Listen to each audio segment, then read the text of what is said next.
पर हम लोगों ने बहुत ब्रिटिश पीरियड के पहले से यहाँ एक राजकीय कृषि विद्यालय चलता रहा है जो डिप्लोमा सर्टिफिकेट दिया करता था। बाद के दिनों में इसको ट्रेनिंग सेंटर के रूप में बदला गया और यहाँ अब किसानों और कर्मचारियों के प्रशिक्षण के कार्यक्रम होते हैं। योगी जी की सरकार ने लगभग 22-23 करोड़ रुपया लगा करके और यहाँ पर अच्छा प्रशिक्षण केंद्र बनाया। जब मैं आया था तो वो एकदम जर्जर था 17-18 के आसपास में। फिर इनकी स्वीकृति करके और एक अच्छी बिल्डिंग बना करके किसानों को जहाँ प्रशिक्षण दिया जा सके इसके लिए यह व्यवस्था यहाँ पर की गई है।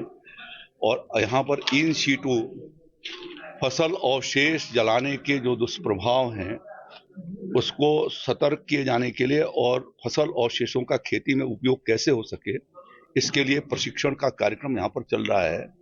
जिन किसान भाइयों के बीच में मैं मिला हूं उनसे भी अपील किया हूं कि जलाने की जरूरत नहीं है।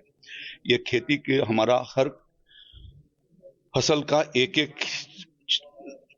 जो उसका उत्पाद है वो प्रकृति के दृष्टि से और मानव शरीर के लिए और साथ साथ में भूमि की गुणवत्ता को बनाए जाने के उपयोग में लाया जा सकता है। इस नाते वो उसको जलाने की जगह पर उससे उसका उपयोग उसमें करें, खेती के प्रयोग में करें। उसके लिए कृषि यंत्र 80% अनुदान पर किसान भाइयों को उपलब्ध करा रहे हैं, जिससे उसके छोटे छोटे टुकड़े हो सकते हैं, उनको जमीन में मिक्सिंग की जा सकती है, उनको बाइंड किया जा सकता है। बेलर उसके लिए दिए जा रहे हैं, बाइंडर उसके लिए दिए जा रहे हैं, एक्स्ट्रा रीपर दिए जा रहे हैं। तो उस योजनाओं का लाभ किसान भाइयों को उठाना चाहिए। जो एक कृषि उत्पादक संगठन है उनको प्राथमिकता के आधार पर दी गई है। फिर इस समय जो हमारी योजना चल रही है, अभी हमने दलहन और तिलहन की खेती के लिए लगभग 10 लाख किसानों को निःशुल्क मिनी किट उपलब्ध कराए हैं तिलहन के और दलहन के।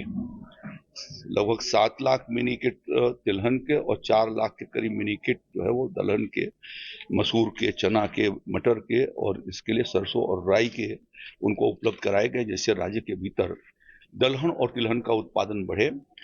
हमारे प्रधानमंत्री आदरणीय मोदी जी के नेतृत्व में तिलहन और दलहन का मसूर की एमएसपी जो है वो 100 गुना से ज्यादा हो गई, 2 गुना से ज्यादा हो चुकी है, 100% बढ़ा है।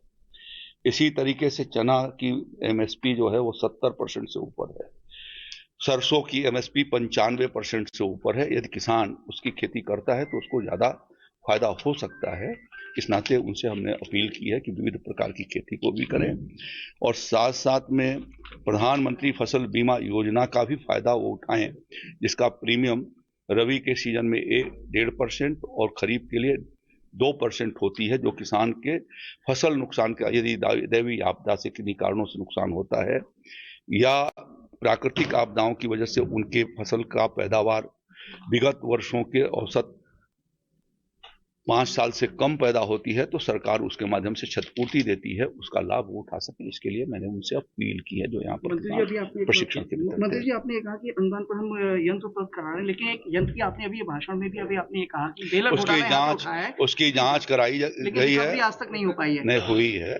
7 लोगों के खिलाफ 11 लोगों को तो सस्पेंड किया मैंने, उसके भीतर FIR दर्ज हुए हैं, कार्रवाइयां चल रही हैं। अच्छा मंत्री जी, अब ये गन्ने का समर्थन मूल्य भी नहीं घोषित हुआ है, जबकि सरकार हर साल समर्थन मूल्य उसका नहीं घोषित होता। पिछले साल घोषित किया गया था। एक श्री BP त्यागी किसान